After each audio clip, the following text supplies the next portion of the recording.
Good morning.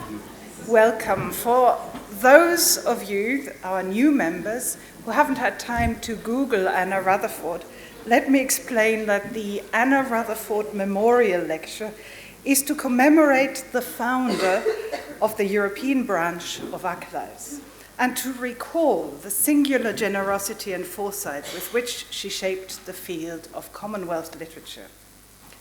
It has become a tradition of sorts for those chairing this lecture to conjure Anna Rutherford by way of reference to a photograph contained in the volume A Talented Digger, which her friends compiled as a festschrift for Anna in 1996.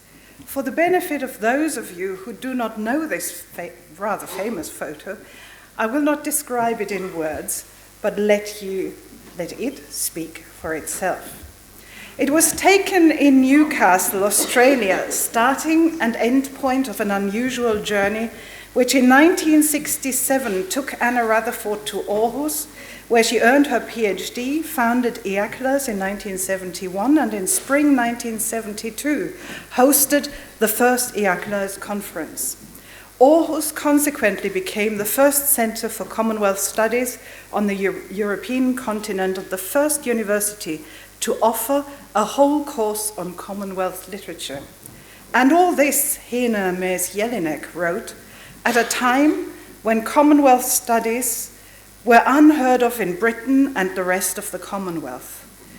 Soon writers and scholars from all over the world began to visit Aarhus, where Anna created Dangaroo Press in 1975, and in 1979 turned the Commonwealth newsletter she had been editing into the prestigious International Arts and Literature journal Kuna Pipi, and where she wrote and co-wrote, edited and co-edited a whole library, a whole archive of books, always with the declared aim to introduce the work of new or little-known writers of talent and to provide critical evaluation of the work of living authors, both famous and unknown.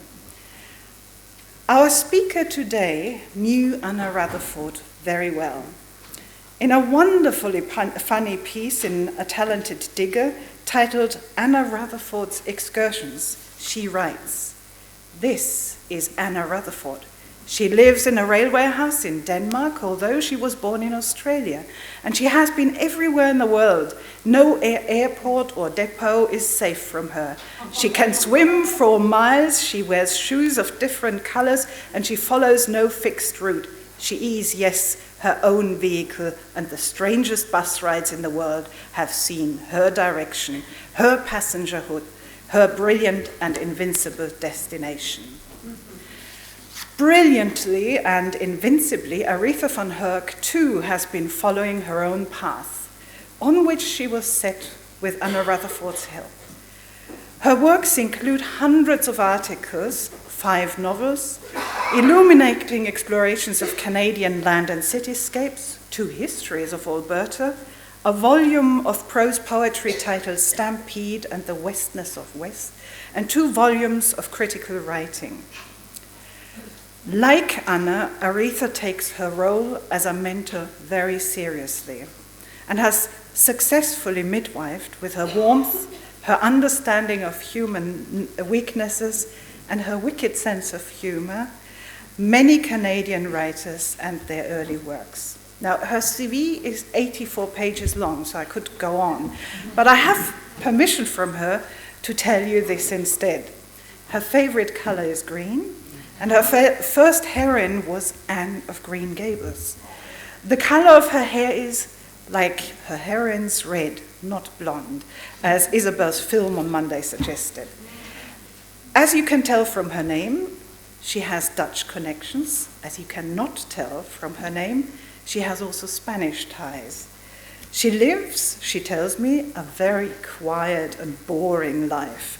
Does not chase men with guns through her garden, but loves shoes and the crisp air you breathe in Calgary, 2,000 meters above sea level. And she loves emails like the one she received the other day saying, "Please keep on riding with your toes pointed out and your spurs in. It'll keep some buck in your life."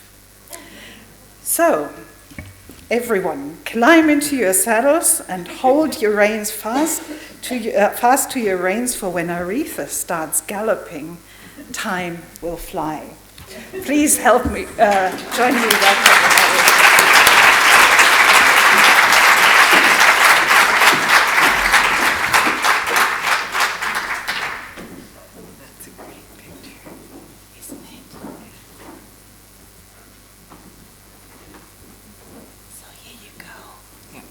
Just up and down, right?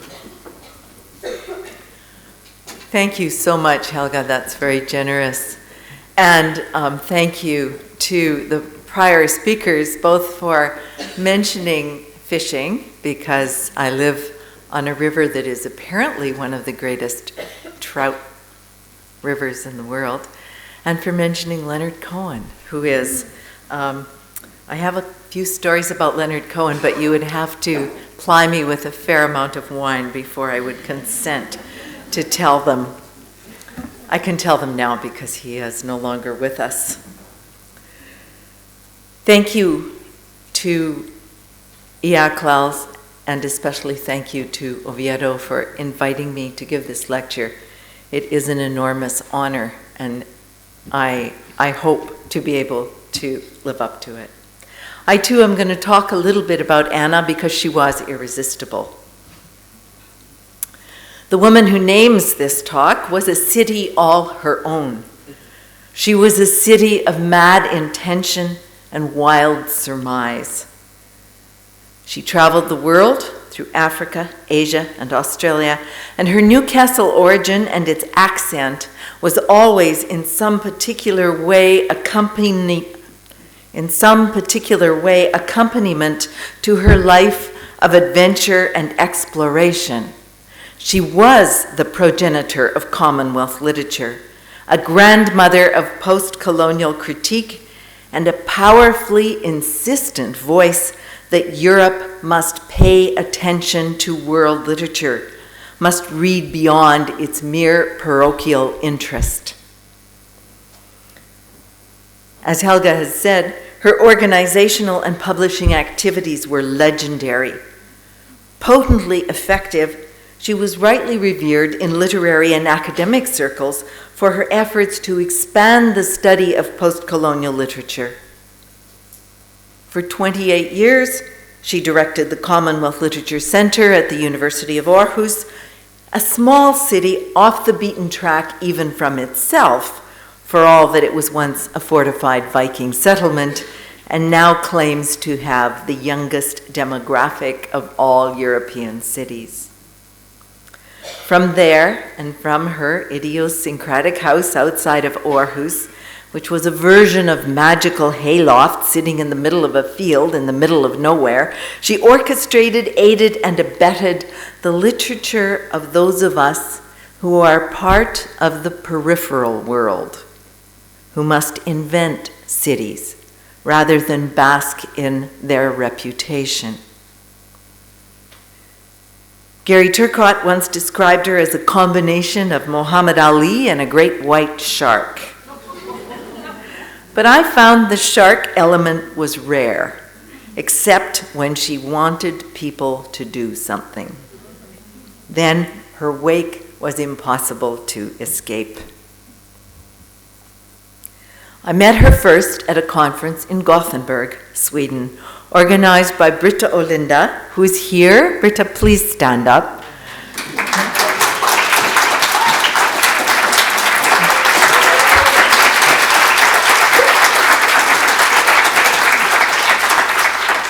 Thank you for introducing me to Anna. And Britta Olinda continues to contribute to this astonishingly rich field of studies. I remember reading there with Randolph Stowe, Anita Desai, Salman Rushdie, with whom I spent a long and very scary evening discussing curry and carnivale, and Ngugi van Thiong'o, as terrifying a lineup as any young writer can imagine or ever be a part of. But that was only the beginning. Anna immediately dragooned me into giving her some of my writing, and it was she who first published Women Writers and the Prairie, Spies in an Indifferent Landscape, a feminist intervention into what had been, for many years, a completely masculinist discourse which dominated my region, my landscape, and my conurbation.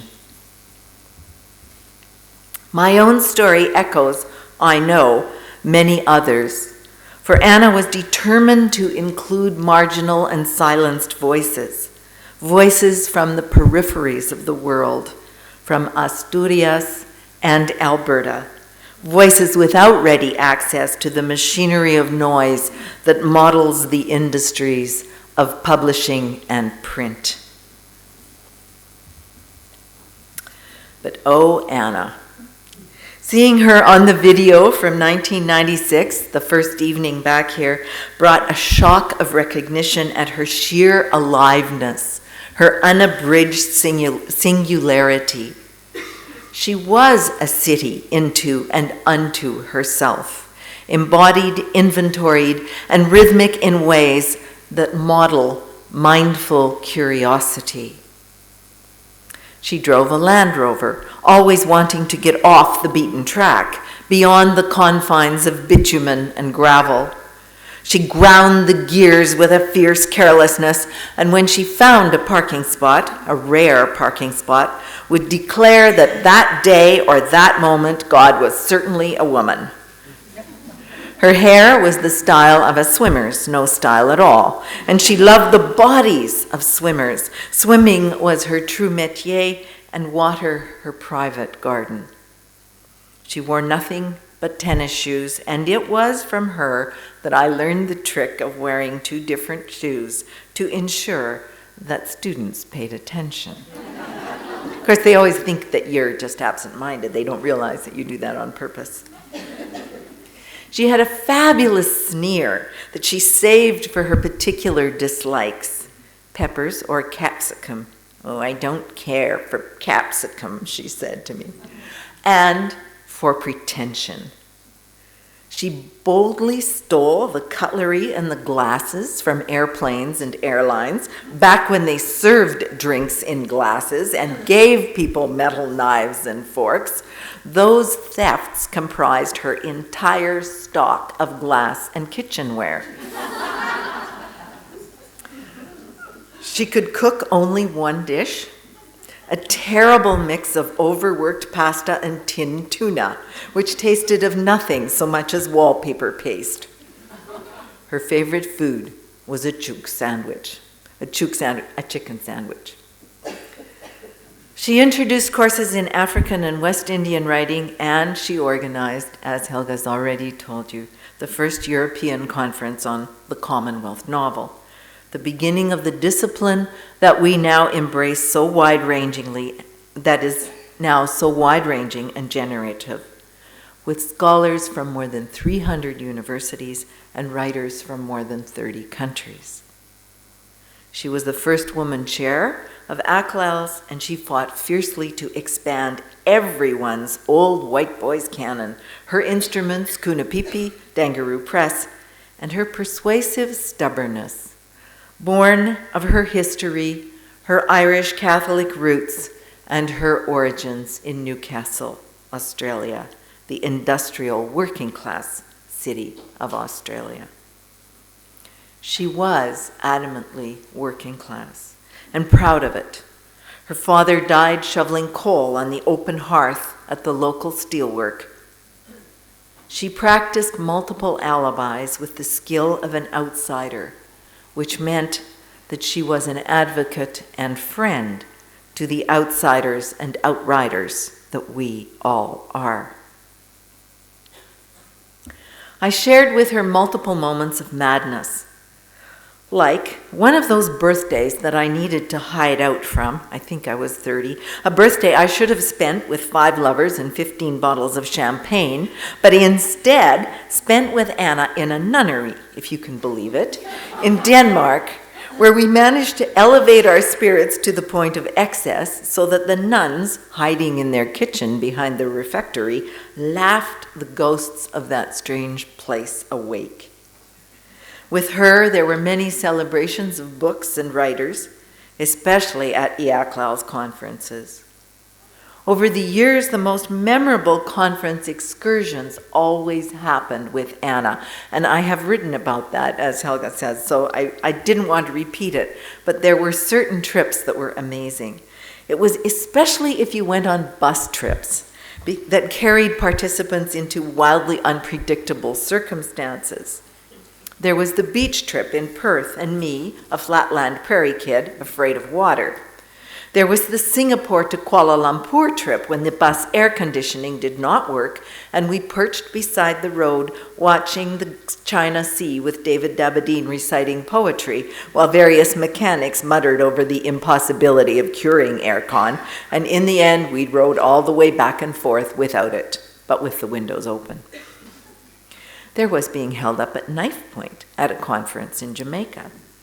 And there was, believe me, Anna was not frightened, and there was the memorable conference dinner in the mountains of Austria, in a castle where we were welcomed with traditional pipers and whole pigs roasting on spits, except that the castle could not accommodate the hundreds of conference delegates at once, and so the buses drove around and around the mountain so that we would not descend on the hapless roasted pigs all at once. We writers and critics, of course, shouting, swearing, drinking, and famished by all the lust and hunger that hung in the air. On the way back to our guest house at 2 a.m, the bus driver got lost again, and we had to march across a paddock full of curious cows before we fell into bed.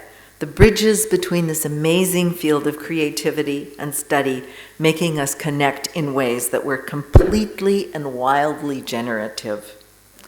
No one incited more fury and fun than Anna Rutherford. She closed her life after wandering the world in a flat overlooking Nobby's Beach, Newcastle, and she died suddenly in her sleep at a friend's house in Sydney. But her ghost persisted, and the story does not end there.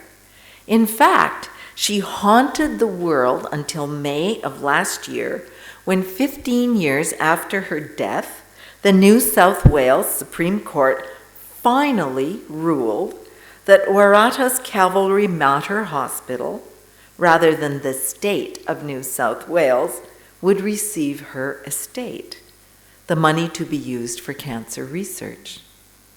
In typical Anna fashion, there were complications with her will.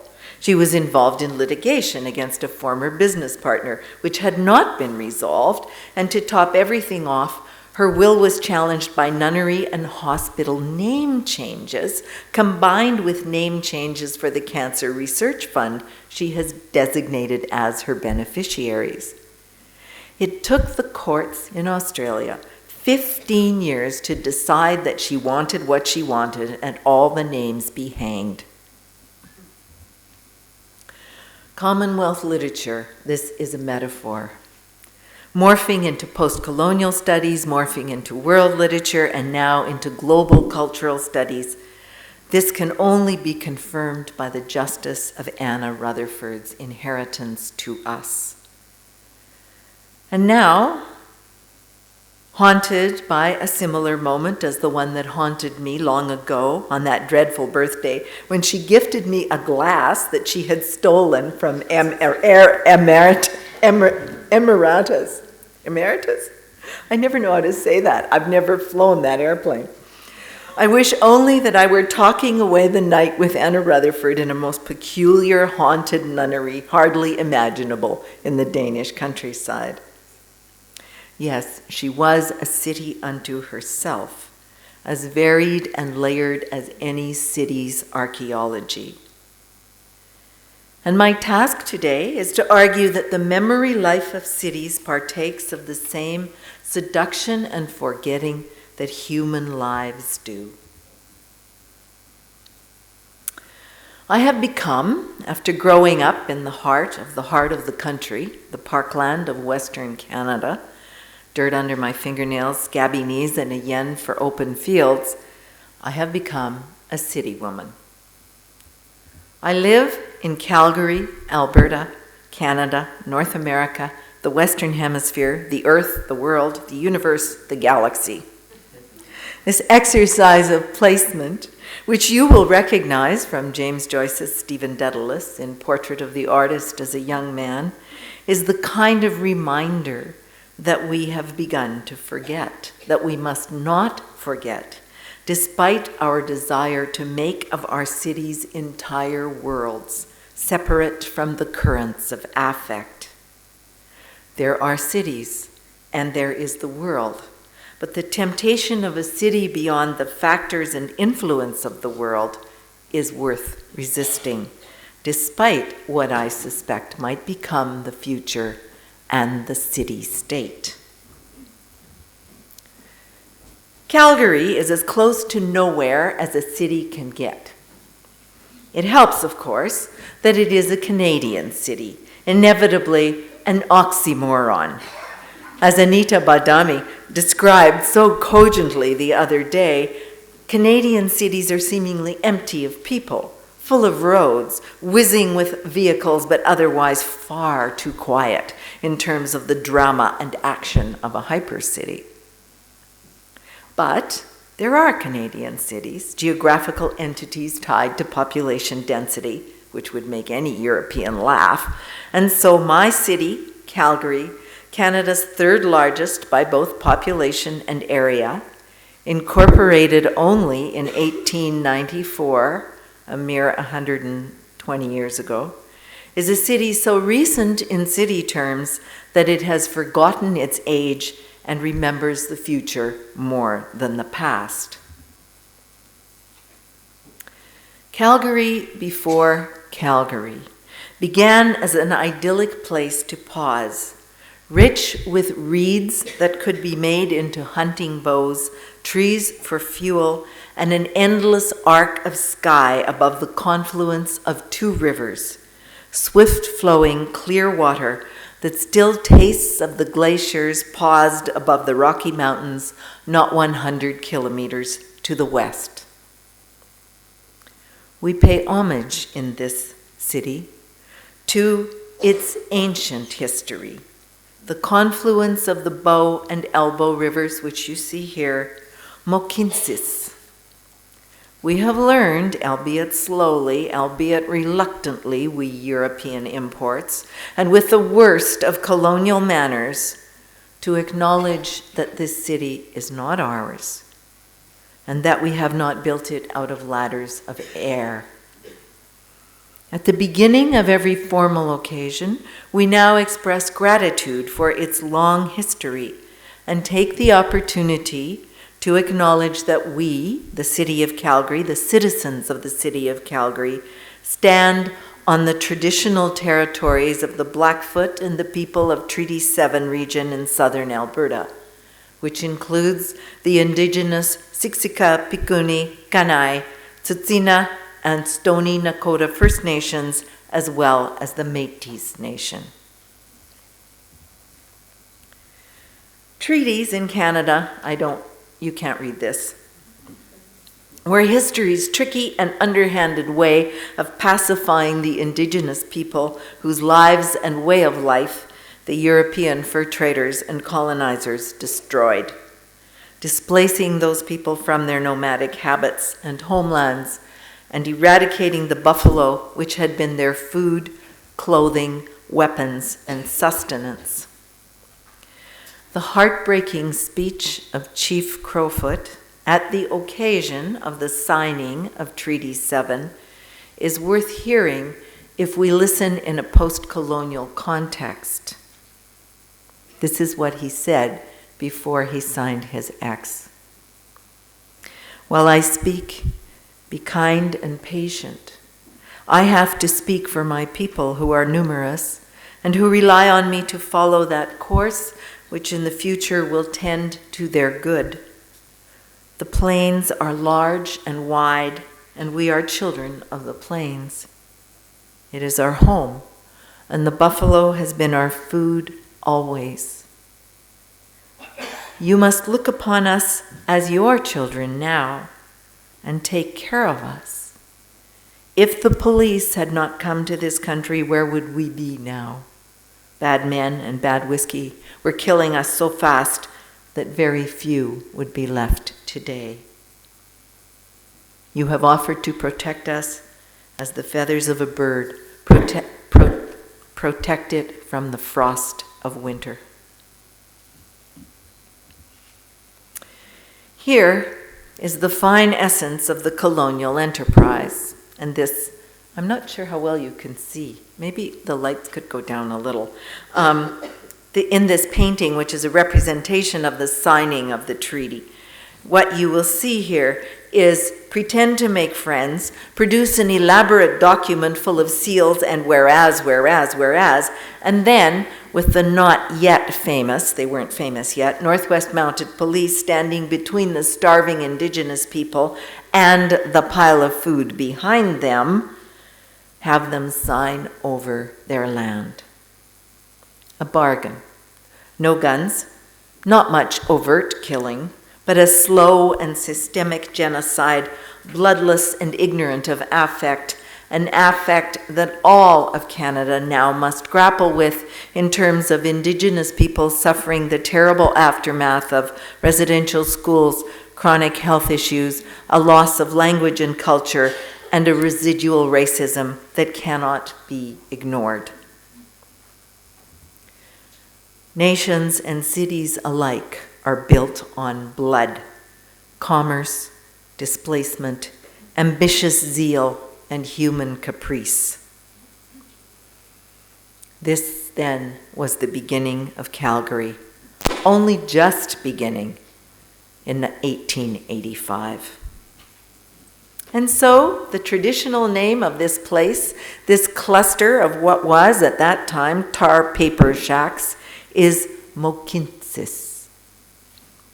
Calgary is a mere alibi for Mohkinstsis.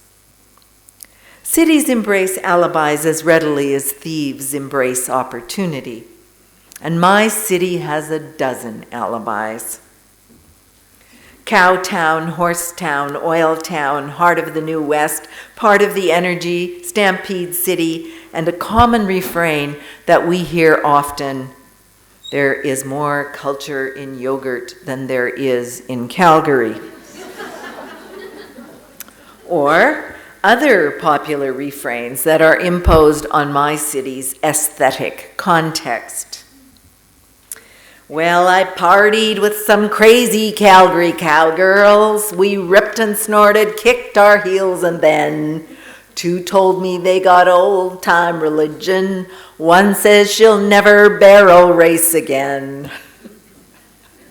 Now, I am not a barrel racer or a country singer, although I've been training, and I'll never succumb to old-time or new age religion. But with the metaphor that we have been using here, I am a city, and my urban alibi is Calgary. I am obsessed with the memory life of this city, its seduction and forgetting. The romance we attach to cities as visitors or tourists both resists and elaborates on a performance of place. All the photographs that you're seeing now are in Calgary, okay? Restaurants, and this is actually very funny. I want to tell you this little sub-story because it gives you a sense of what Calgary grapples with even within Canada. A journalist came out to interview me from Toronto, and I said, well, we'll go and meet down in one of these cafes. And he said to me, you have sidewalk cafes in Calgary? And I said, well, what do you think? And he said, well, I can't imagine that you would. So we're constantly battling our image even within our own country. Restaurants and cafes embark on assignations, waiters conspiring with wine bottles to inflame expectations. The glowing windows of corner flats boasting wrought iron balconies promise a chair before a fire, a generous footstool, and a snifter of vanity. The market square wafts coffee and silken pepper, the burn of toasted cheese. And in other places, lines of laundry, sunning themselves against ochre walls, declare the memory life of erasure and nettoyage.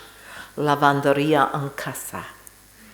We traverse cities looking for their mnemonic retrievals of home, how they promise reassurance and consolation, the vigilance of oniric recollection. And dreaming a memory, we memorize a dreaming. We perform the urban as our own theater of seduction and forgetting, imagining that we traverse streets that will remember us, that will record our passage as significant, that stones will measure our transit, and that we cast a shadow against the tumid and measuring air, when in truth all cities are indifferent. Those glimpses of passion and forgetting that are imprinted on the air of the street, the spent whistle of bullets that missed or perhaps met their mark, the harsh sobs of soul-scarring sadness. Here reside the memories of joy and sorrow, the texts of accidents, encounters, unexpected connections and disconnections, partings and reunions. Now, I know this seductive performance is noticeable most in the rituals attached to famous places, which you will recognize here. The railings of certain romantically determined bridges buckle under the locks affixed to them, declarations of eternal fidelity, which are bound to inflame deceit, in my opinion. Love locks can only incite infidelity.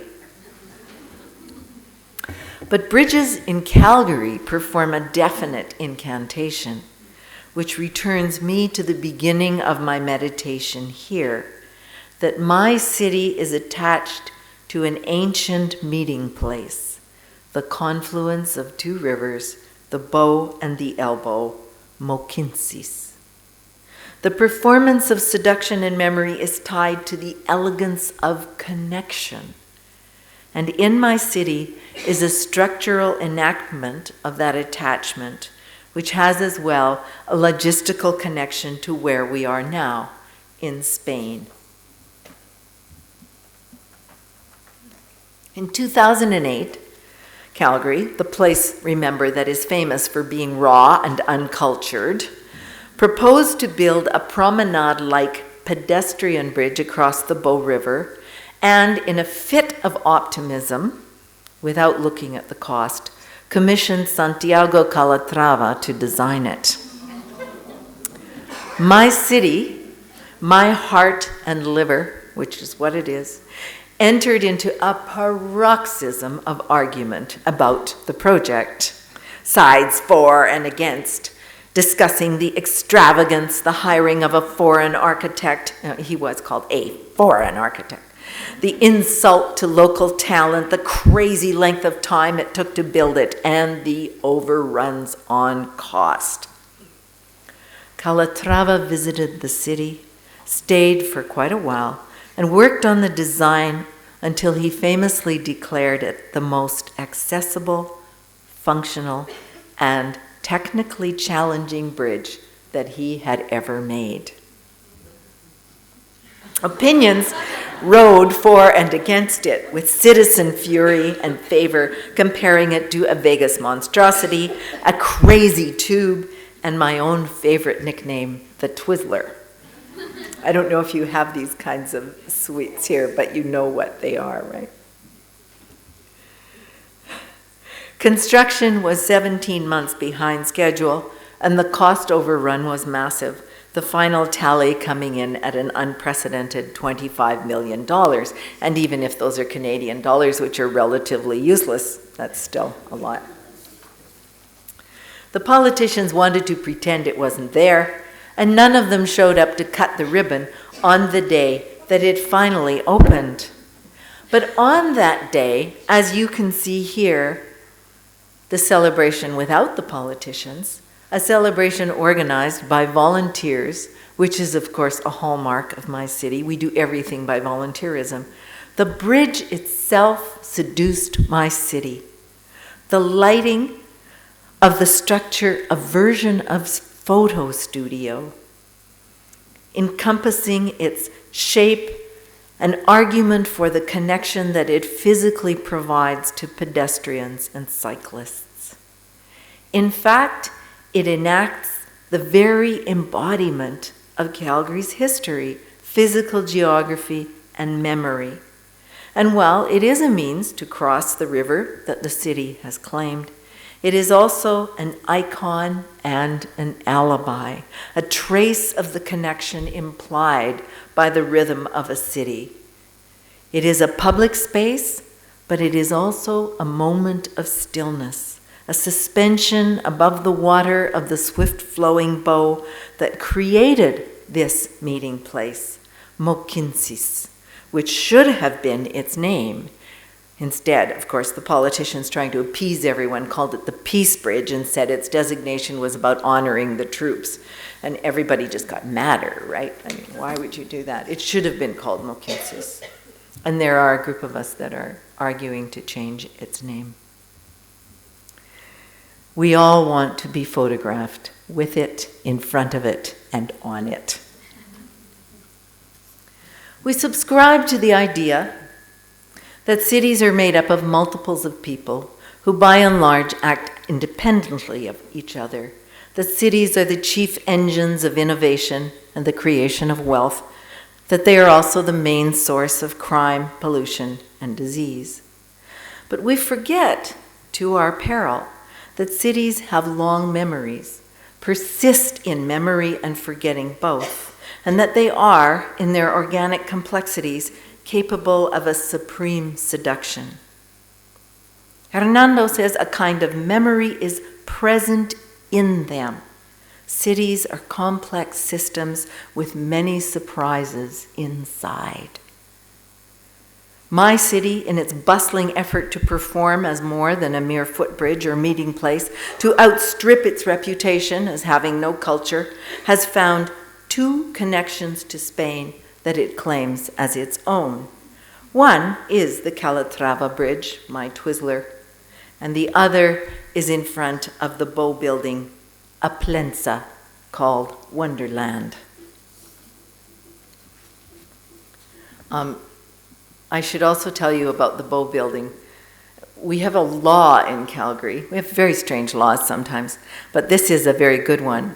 There was a law on the books that no building in the city can cast a shadow across the Bow River at 5 p.m.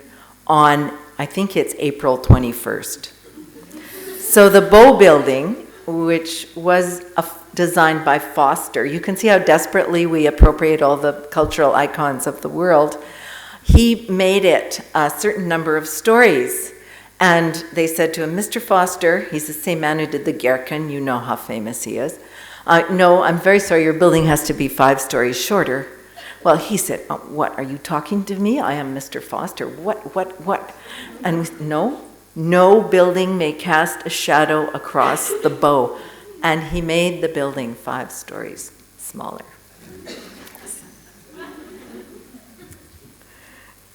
Very strange things happened to the plensa. Randolph Stowe claimed that in cities one is fenced in by the personalities of others. But do we yearn for immortal singularity? Or do we seek the ghosts that haunt old cafes and street corners? Must we learn the act of traveling incognito, like Anna, skulking down alleys and refusing to pack our memories? Or do we instead embrace the seduction of forgetting? I have to show you a picture of winter, of course, because we have a lot of winter in my city. This is the Bow River in winter, where you can see it's too swift to freeze, and so it creates that beautiful fog, that mist. I want to insist within this city on the beauty of the quotidian. Georges Perec says, the infraordinary is what happens when nothing is happening. That escape beyond the big event, the tragedy, the casualty lists, and the sorrow. He asks us to think about what is really going on, what we are experiencing. The rest, all the rest, where is it? How should we take account of and question what happens every day and recurs every day, the banal, the obvious, the common, the ordinary, the infraordinary, the habitual. We must question the habitual. Where is our life? Where is our body? Where is our space? What we must question is bricks, concrete, glass, our table manners, our utensils, even if they are stolen from airlines, our tools, the way we spend our time, our rhythms. To question that which seems to have ceased forever to astonish us. We live true. We breathe true. We walk, we open doors, we go down staircases, we sit at a table in order to eat, we lie down on a bed in order to sleep. We are the memory life of cities. We are its seduction and forgetting.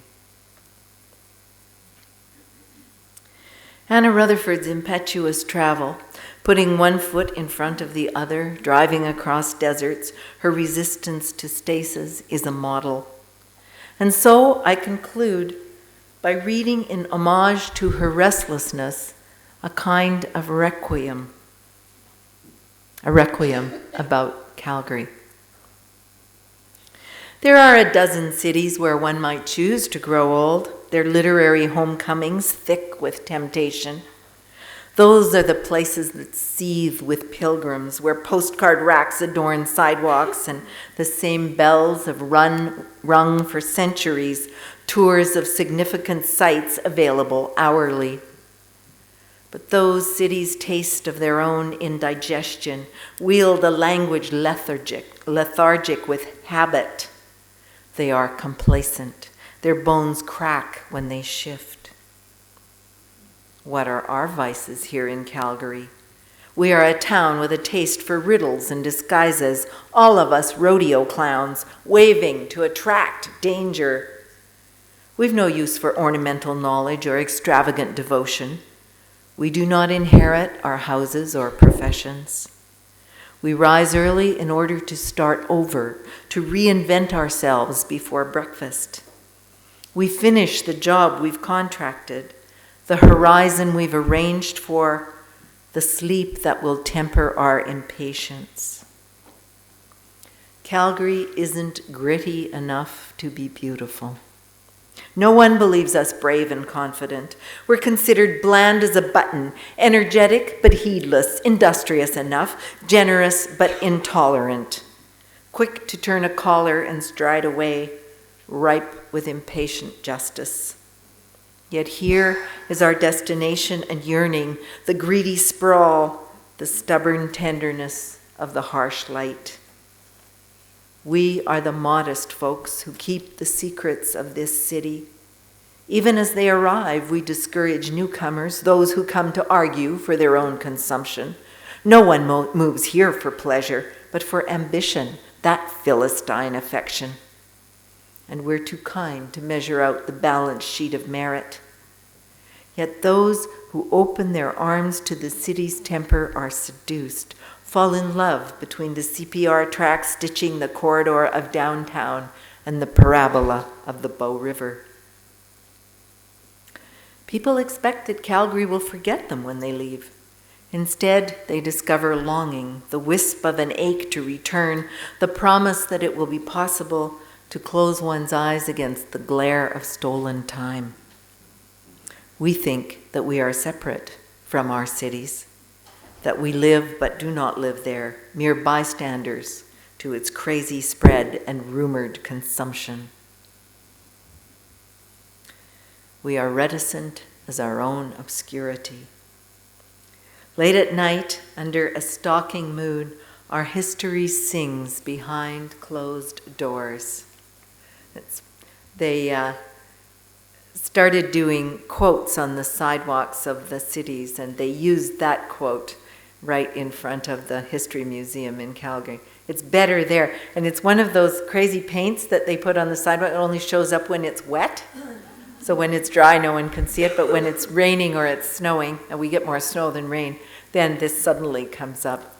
Oh, it's impossible to see. Late at night under a stalking moon, our history sings. Night infects our waiting.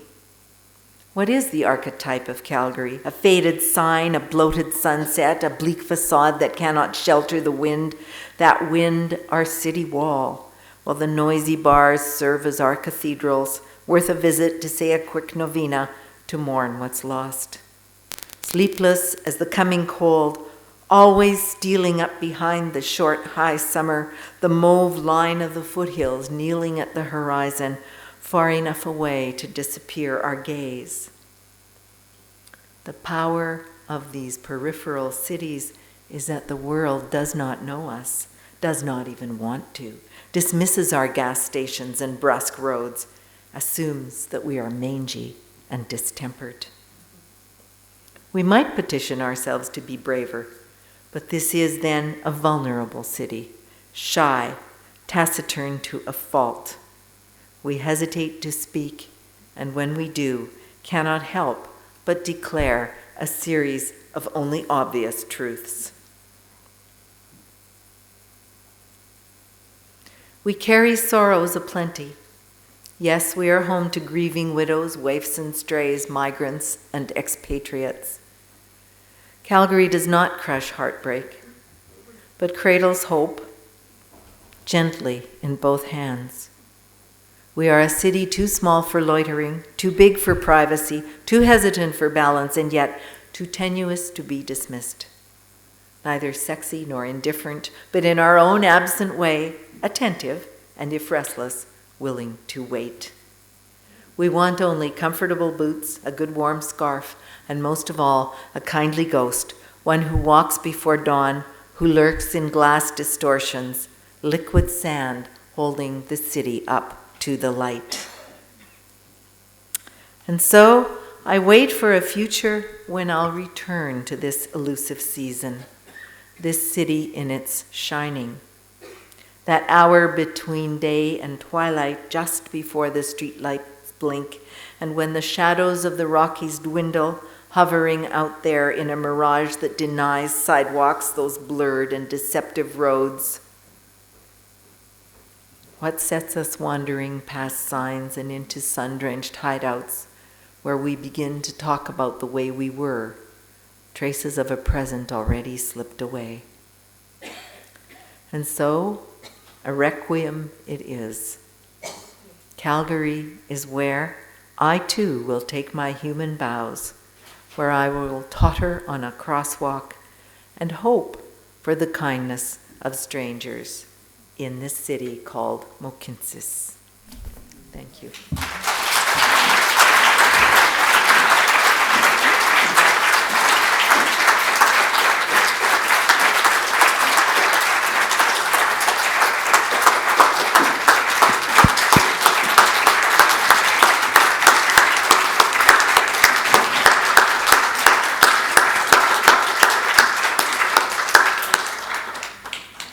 We have time for questions. Yes. Questions? Thank you so much, Aritha. That was a very, very beautiful, over here. Yes. Very beautiful and very seductive talk. And as I can tell from when I bumped into you at Asturias Airport on Saturday, no airport is safe from you either, right? wandering around looking for your luggage. I found it. Yes, you did. I mean, I had an interesting contretemps with the customs man, but that's common right. for me. My question is about your hero, Anne of Green Gables, a Canadian icon, because so much of Lucy Maud Montgomery's life was spent in Ontario. Yeah. And so much of the Anne books are about the rural idyll of Cavendish, Prince Edward Island childhood. So I was wondering whether that was part of the reason why you like Anne, perhaps. No, I like her because she has red hair. Okay. And she had a huge imagination, and she read all the time, and she was always breaking the rules. And to be honest, when I was a child in Canada in the 60s, there were no stories about Canadian children. Canada was so invisible in literary terms that it was the first time I found a character that actually, I had never been to PEI, it was on the other side of the country. It might as well have been in who knows where, Timbuktu, but at least it was a Canadian province.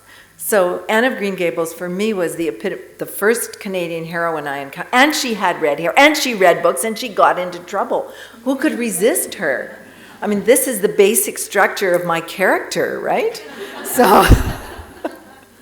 I was not an orphan, although I rather thought that I should have been, because then I could have been more like her. Not to disown my beautiful parents, but yeah. And you know what they say, every time a person from PEI sees someone with red hair, they say, thank God for red-headed heroines, or PEI would be completely economically broke.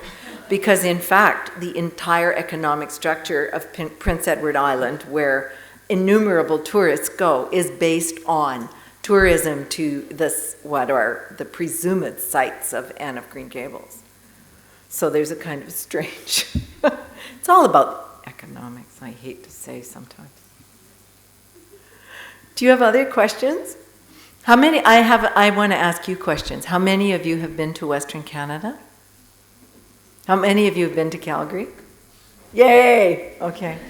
It is really one of those cities that suffers from the reputation of being the Stampede City and the place where the '88 Olympics took place and there was no snow because they got a Chinook, which is our warm wind from the west, and the place that, okay, I'm going to diss him because he really was stupid. Brad Pitt said, global warming, we have no snow. Brad Pitt, it was a Chinook, and we get them all the time. I mean, yes, there is climate change, but in that case, it was not. So he was filming something because, of course, it's so beautiful that American film crews are constantly up there filming Fargo.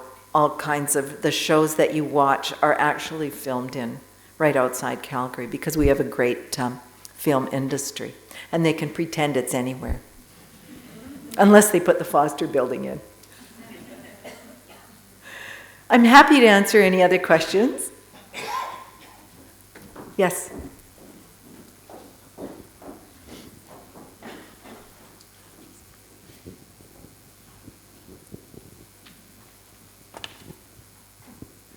Thanks. The first part of my question is to check if you're wearing odd shoes. No. Oh. And the reason is not because I don't want to, but because when I'm traveling, I can't pack that many pairs. Or I would.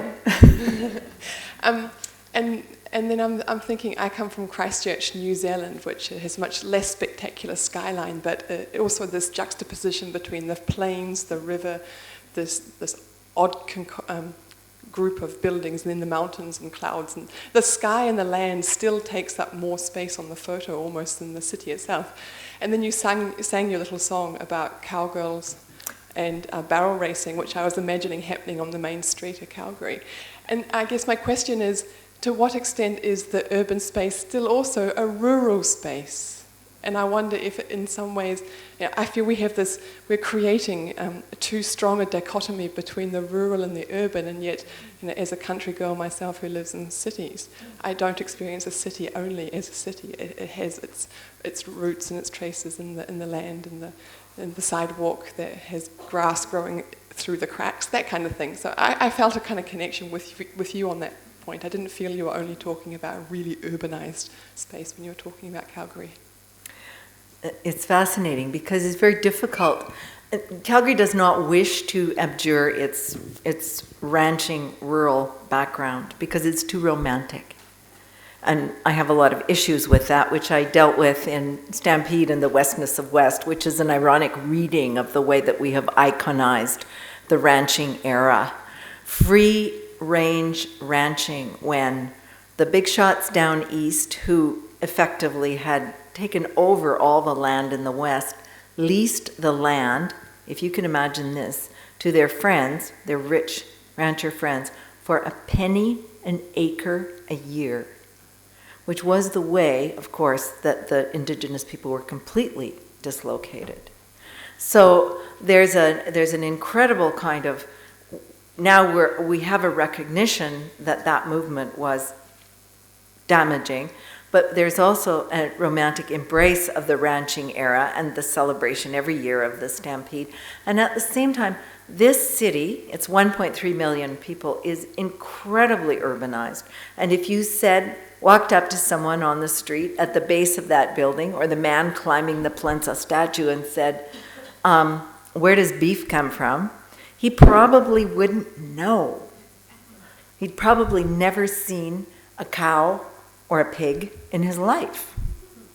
And so it's a bizarre mixture of its rural underpinnings, and perhaps the word rural isn't even right. It's that the landscape is so powerfully present. The geography is so intense, whether it is the rivers or the mountains, or, as you point out, the sky, that this city huddling underneath it has, I think, a schizophrenic character in terms of wanting to celebrate that past, but also truly being it's an incredibly urbanized space, and not knowing quite how to reconcile those two in a very odd way, which of course is what makes it interesting to me.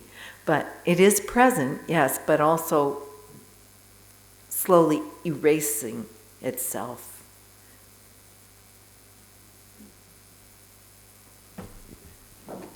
Liz?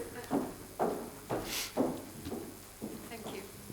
Aritha, I remember the times that we told each other stories, and I came in touch with your books. And I'm wondering about the question of seduction, because your books are very seducing, very seductive in all ways. The seduction in the hotel room, is that restlessness? I can't remember. That's restlessness, yes. It's restlessness, okay. I brought a few, yeah. Yeah, and that book was terribly important to me at a certain time in my life, but so was also the tent peg, and then the woman with the underwear, hanging panties on a tree and so on, and seducing the others that were coming to look for her. And I wonder if you could speak about what it is about seduction that seduces you so much into different areas of the urban and of the country as well. It's not just seducing. It's a seducing into ways that are not the straight from A to B, going off at a tangent. Yeah.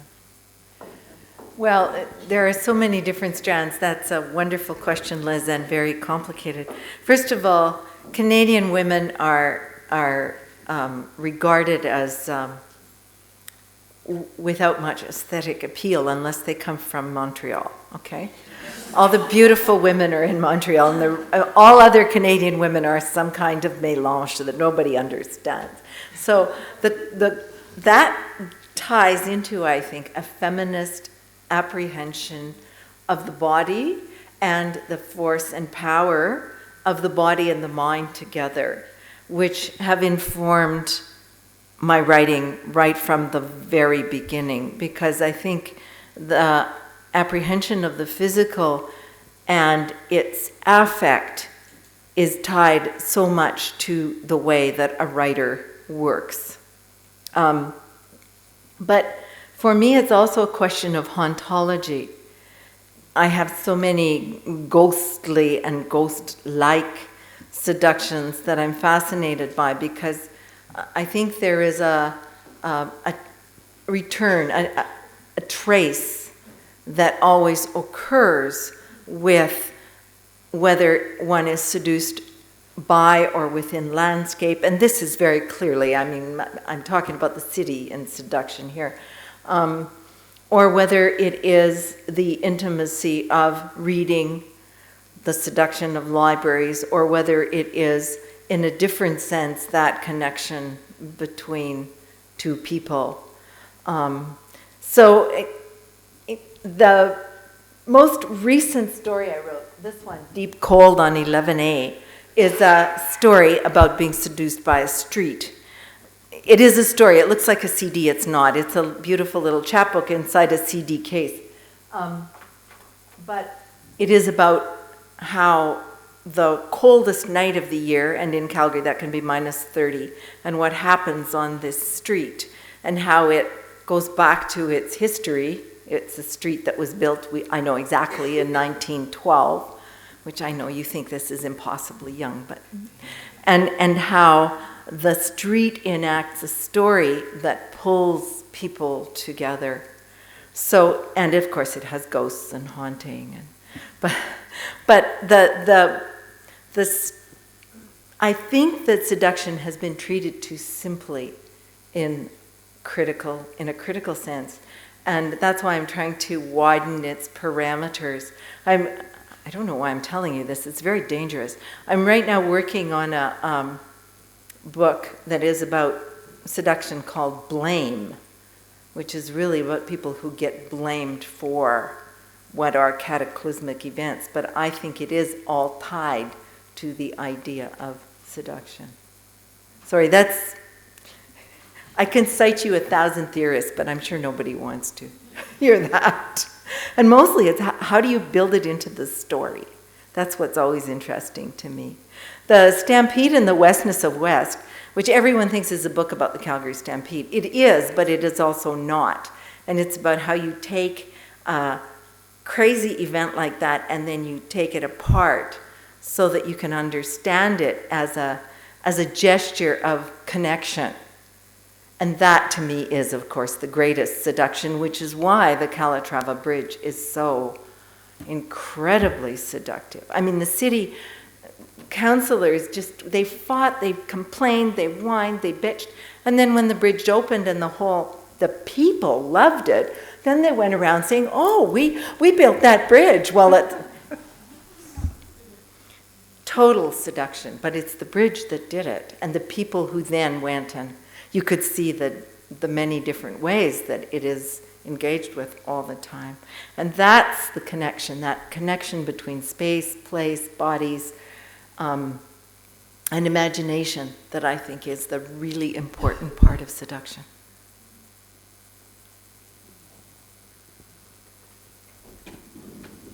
Any further questions? Must be time. Yes. Yes! Aritha, you used in your talk the term elegance of connection. And I just want to thank you for performing this elegance of connection and showing us so honestly, so generously, a connection between your love, affection for Anna on the one hand, the city Anna, and your love and affection for Calgary.